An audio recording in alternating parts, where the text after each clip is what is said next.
Hear that crunch? Nice and crispy.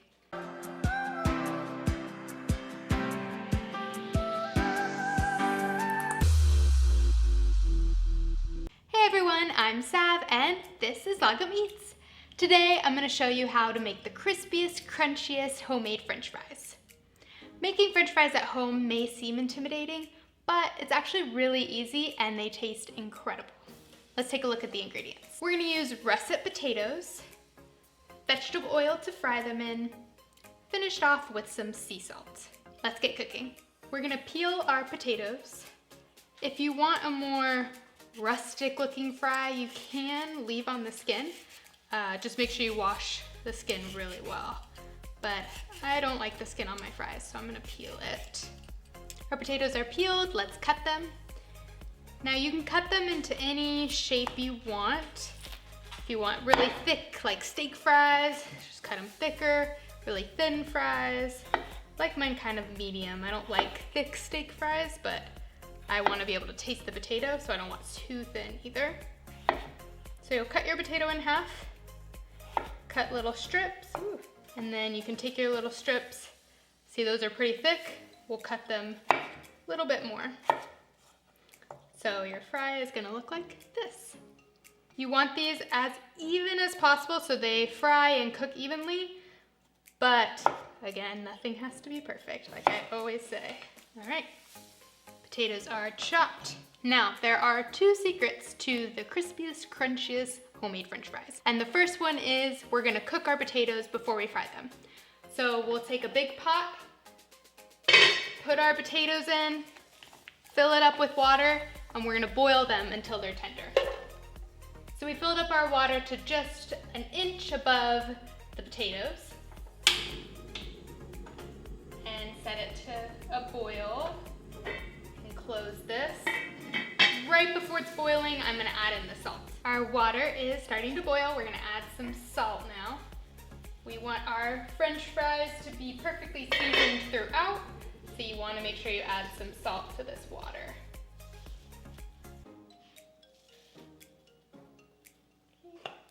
All right, we're gonna let that boil until the potatoes are tender.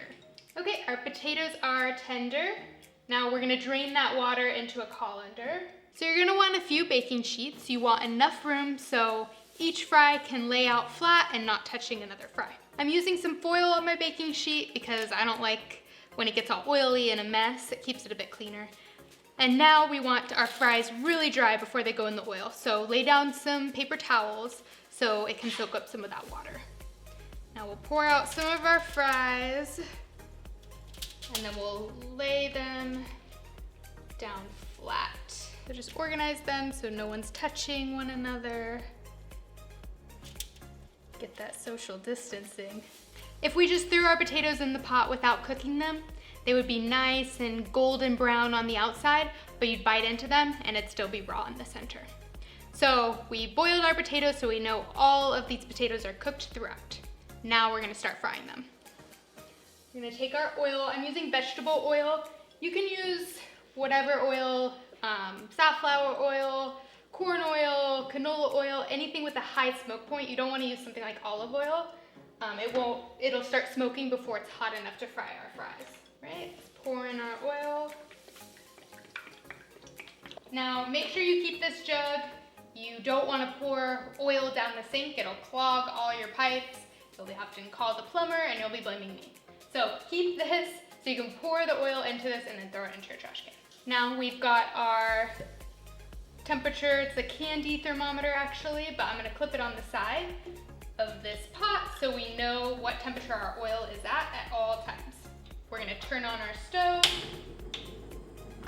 get this heated up. It's gonna take a while, but we want our oil to be 350 degrees.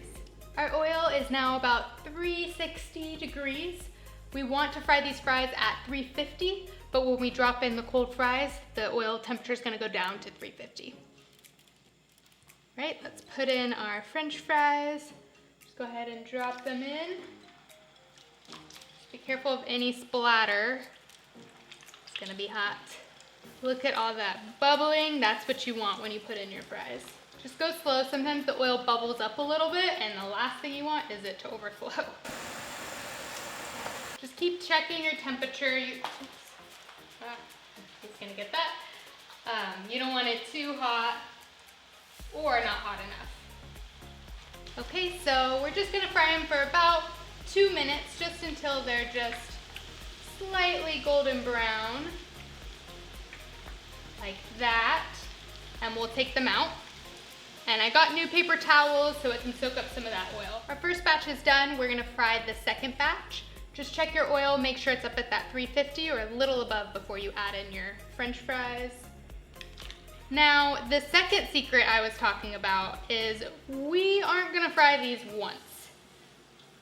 Obviously, those fries are not crispy crunchy at all. So we're actually gonna fry these 3 times.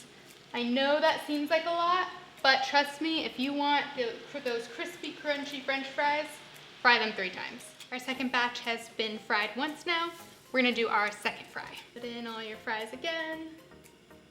Again, make sure it gets up to that temperature, 350. Okay, you don't wanna fry these for too long, just maybe a minute. And take them out.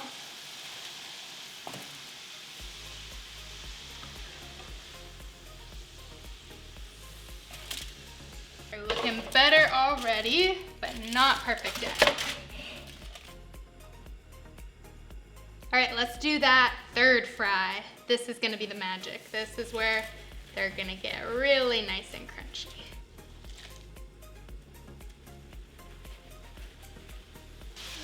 Awesome. Ah, there's a few more. Oh my gosh, coming out everywhere. All right, let's get those out of there. Only another minute or so, and look at that. They look amazing. Okay, now we're gonna put them in a big bowl so we can salt them. You can hear how crispy they are. You're gonna use sea salt with these, not kosher salt. And you want French fries really salty, because potatoes require a lot of salt to taste good. Okay, I'm gonna add a little bit more. And then you just wanna mix that up. Get them all salty. Let's put these in a little serving bowl.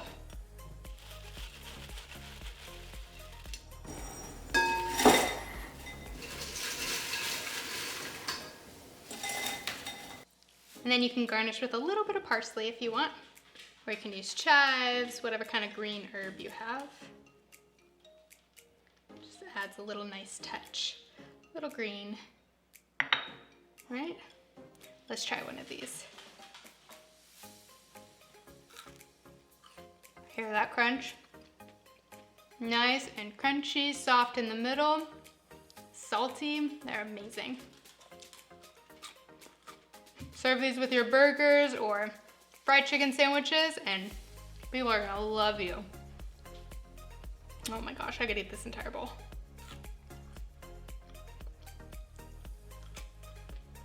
I hope you guys enjoyed my crispy, crunchy, homemade French fries. The full recipe can be found on my food blog at lagomeats.com. I've got new delicious dishes coming out every Thursday, so hit a like and subscribe below. I'll see you next time. Hey do!